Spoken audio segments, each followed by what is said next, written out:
Hi everyone! We are going to read another chapter from the BFG, and this one is called The Queen. So, if you remember, Sophie and the BFG have a plan to give the Queen a dream about the not so friendly giants, and then Sophie is waiting in the windowsill for the Queen to wake up.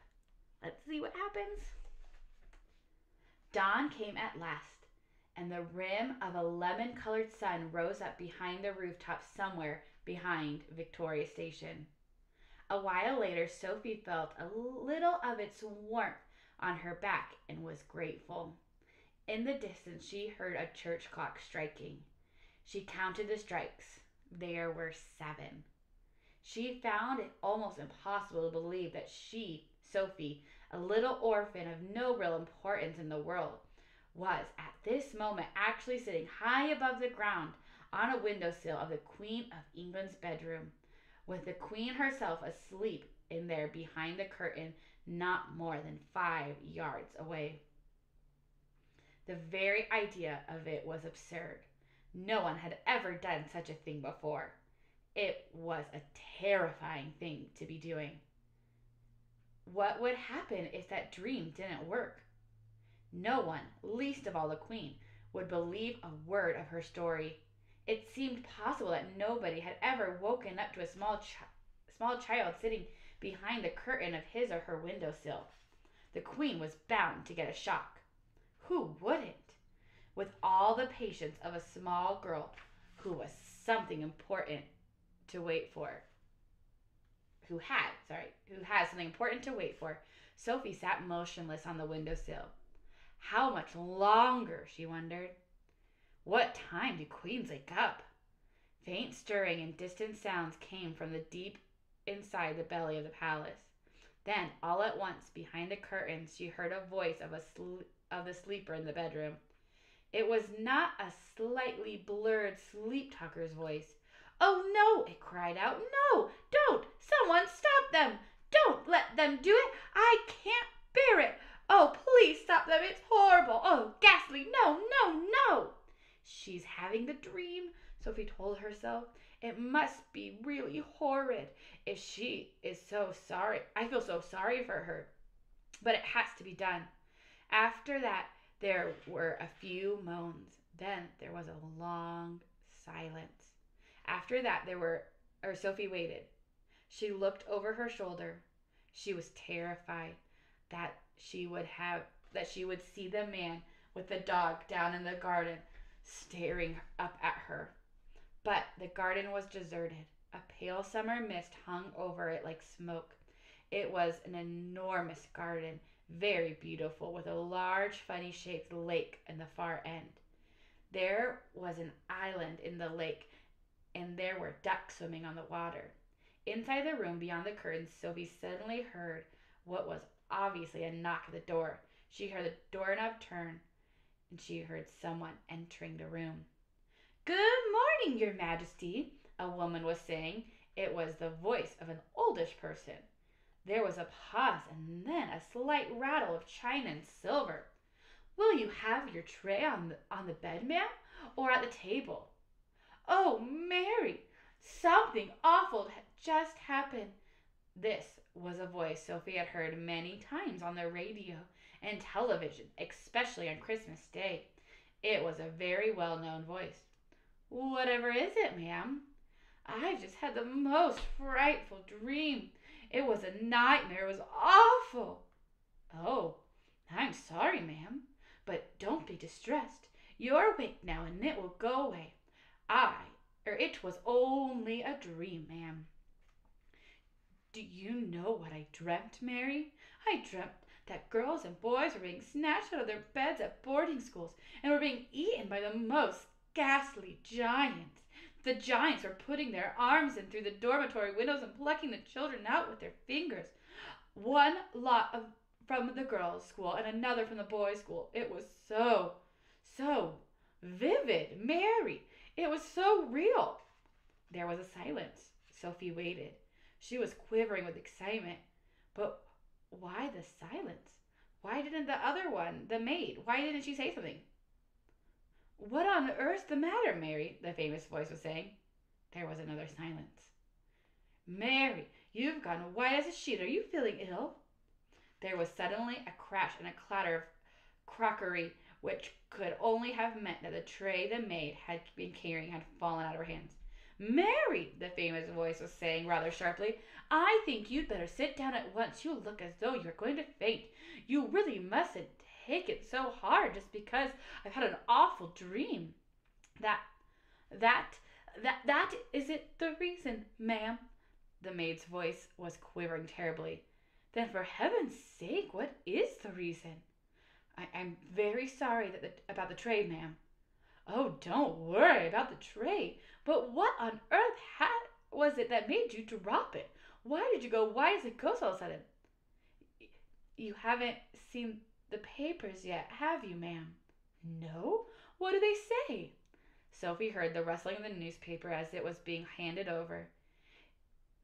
It's like the very dream you had in the night, ma'am. Rubbish, Mary. Where is it? On the front page, ma'am. It's the big headline. Great Scott, cried the famous boy. 18 girls vanished mysteriously from their beds in Roden School. 14 boys disappeared from Eton. Bones are found underneath the dormitory windows. Then there was a pause punctuated by a gasp from the famous voice. The newspaper article was clearly being read and digested. Oh, how ghastly, the famous voice cried out. It's absolutely frightful. Bones under the windows? What can have happened? Oh, those poor children. But, ma'am, don't you see, ma'am? See what, Mary? Those children, they were taken away. Almost exactly as you had dreamt it, ma'am. Not by giants, Mary. No, ma'am, but the bit about the girls and the boys disappearing from their dormitories, you dreamt it so clearly, and it had actually happened. That's why I came over all queer, ma'am. But I'm coming over a bit queer myself, Mary. It gives me the shakes, ma'am. When something like that happens, it really does. I don't blame you, Mary. I don't blame you, Mary. I shall get you some more breakfast, ma'am, and have this mess cleaned up. No, don't go, Mary. Stay here for a moment. Sophie wished she could see into the room, but she didn't dare touch the curtains. The famous voice began speaking again. I really did dream about those children, Mary. It was clear as crystal. I know you did, ma'am. I don't know how giants got into it. That was rubbish. Shall I draw the curtains, ma'am? Then we shall all feel better. It's a lovely day. Please do. With a swish of the great curtains are pulled aside, and the maid screamed. Sophie froze on the window's ledge. The queen, sitting up in her bed with the Times on her lap, glanced up sharply. Now it was her turn to freeze. She didn't scream as the maid had done. Queens are too self-controlled for that. She simply sat there staring wide-eyed and white-faced at the small girl who was perched on her windowsill in a night tie. Sophie was petrified. Petrified means really, really scared. Curiously enough, the queen looked petrified too. One would have expected her to look surprised, or I would surprised as you or I would have done to discover a small girl sitting in the windowsill first thing in the morning. But the queen didn't look surprised. She looked genuinely frightened. The maid, a middle-aged woman with a funny cap on the top of her head, was the first to recover. What in the name of heavens do you think you are doing in here? She shouted angrily at Sophie. Sophie looked beseechingly towards the queen for help. The queen was still staring at Sophie, gaping at her would be more accurate. Her mouth was slightly open, her eyes were round and wide as two saucers, and the whole of that famous, rather lovely face was filled with disbelief. Now listen here, young lady. How on earth did you get into this room? The maid shouted fiercely. I don't believe it, the queen was murmuring. I simply don't believe it. I'll take her out, ma'am, at once, the maid was saying. You can see the illustrations here. The maid is finding Sophie in the windowsill, and then here is the queen in her bed.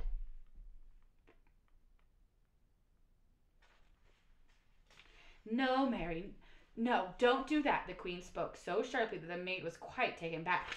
She turned and stared at the queen. What on earth had come over her?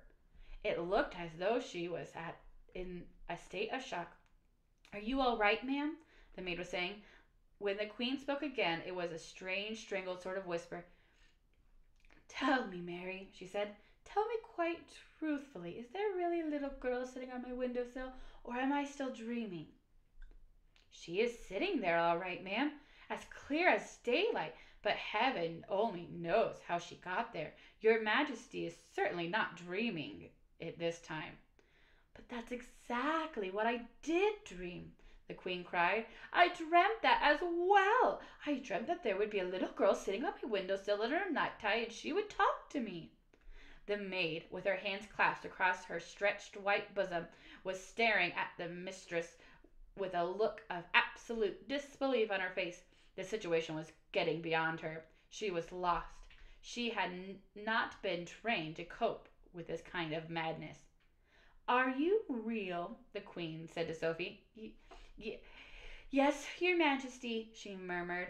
What is your name? Sophie, your majesty. And how did you get up on my windowsill? No, don't answer that. Hang on a moment. I dreamt that part of it too. I dreamt that a giant put you there. He did, your majesty, Sophie said. The maid gave a howl of anguish and clasped her hands over her face. Control yourself, Mary, the queen said sharply. Then to Sophie, she said, you are not serious about that giant, are you? Oh, yes, your majesty. He's out there in the garden now. Is he indeed? The queen said. The sheer absurdity of it was helping her to regain her composure. So, he's in the garden, is he? She said, smiling a little. He is a good giant, your majesty, Sophie said. You need not be frightened of him. I'm delighted to hear it, the queen said, still smiling. He is my best friend, your majesty. How nice, the queen said. He is a lovely giant, your majesty. I'm quite sure he is, the queen said. But why have you and this giant come to see me? I think you have dreamed that part of it too, your majesty, Sophie said calmly. That pulled the queen up short. It took the smile right off her face. She certainly had dreamed that part of it. She was remembering now how at the end of her dream, it had said that a little girl and a big friendly giant would come and show her how to find the 9 horrible man-eating giants. But be careful, the queen told herself. Keep very calm, because this is surely not very far from the palace where madness begins. You did dream that, didn't you, your majesty? Sophie said. The maid was out of it now. She just stood there goggling. Yes, the queen murmured. Yes, now you come to mention it, I did. But how do you know what I dreamed? Oh, that's a long story, your majesty, Sophie said. Would you like me to call the big friendly giant? The queen looked at the child, and the child looked straight back at the queen. Her face opened with quite seriousness. The queen simply didn't know what to make of it. Was someone pulling her leg, she wondered. Shall I call him for you? Sophie went on. You'll like him very much. The queen took a deep breath. She was glad no one except her faithful old Mary was there to see what was going on. Very well, she said. You may call your giant. No, wait a moment. Mary, pull yourself together and give me my dressing gown and slippers. The maid did as what she was told. The queen got out from the bed and put on a pale dressing gown and slippers. You may call him now, the queen said. Sophie turned her head towards the garden and called out, BFG, Her Majesty the Queen would like to see you. The queen crossed over to the window and stood beside Sophie. Come off that ledge, she said. You're going to fall backwards at any moment. Sophie jumped down into the room and stood beside the queen at the open window. Mary, the maid, stood behind them. Her hands were now planted firmly on her hips, and there was a look on her face which seemed to say, I want no part of this fiasco. I don't see any giant, the queen said. Please wait, Sophie said. Shall I take her away now, ma'am? The maid said. Take her downstairs and give her some breakfast, the queen said. Just then, there was a rustle in the bushes beside the lake. Then out he came, 24 feet tall, wearing his black coat with the grace of a nobleman, still carrying his long trumpet in one hand. He strode magnificently across the palace lawn towards the window. The maid screamed, the queen gasped, and Sophie waved. The BFG took his time. He was very dignified in his approach. When he was close to the window where the three of them were standing, he stopped and made a slow, graceful bow. His head, after he had straightened up again, was almost exactly level with the watcher at the window. Your Majesty, he said, I is your humbug servant. He bowed again. Considering she was meeting a giant for the first time in her life, the queen remained astonishingly self-composed. We are very pleased to meet you, she said. Down below, a gardener was coming across the lawn with a wheelbarrow. He caught sight of the BFG's legs over to his left. His gaze traveled slowly upward along the entire height of the enormous body. He gripped the handles of the wheelbarrow. He swayed. He tottered. Then he kneeled over in the grass in a dead faint. Nobody noticed him. There's the BFG in the garden and the gardener who fainted because he saw the BFG.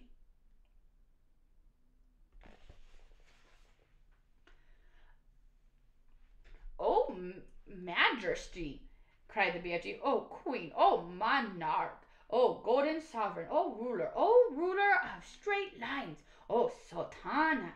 I is come here with a little friend Sophie to give you a...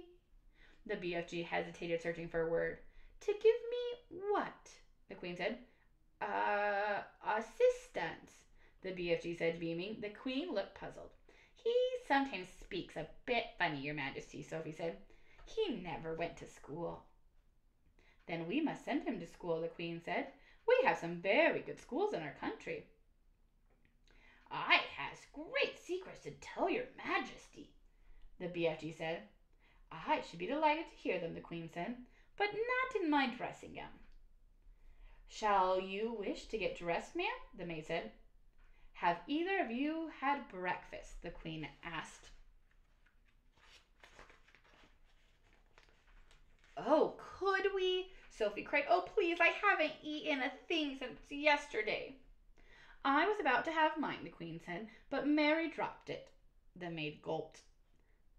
I imagine we have more food in the palace, the Queen said, speaking to the BFG. Perhaps you and your little friend would care to join me. Will it be repulsant snozcumbers, Majesty? The BFG asked. Will it be what? The Queen said. Stinky snozcumbers, the BFG said. What is he talking about? The Queen said. It sounds like a rude word to me. She turned to the maid and said, Mary, ask them to serve breakfast for 3 in I think it'd be better to be in the ballroom. That has the highest ceiling. To the BFG, she said, I'm afraid you will have to go through the door on your hands and knees. I shall send someone to show you the way. The BFG reached up and lifted Sophie out of the window. You and I is leaving Her Majesty alone to get dressed, he said. No, leave the little girl here with me, the Queen said. We'll have to find something for her to put on. She can't have breakfast in a night tie. The BFG returned Sophie to the bedroom. Can we have sausages, Your Majesty? Sophie said, and bacon and fried eggs? I think that might be managed, the Queen answered, smiling. Just you wait till you taste it, Sophie said to the BFG. No more snozcumbers from now on. And there's the BFG in the window looking at the Queen and Sophie. And that is the end of this chapter. The next chapter is called The Royal Breakfast.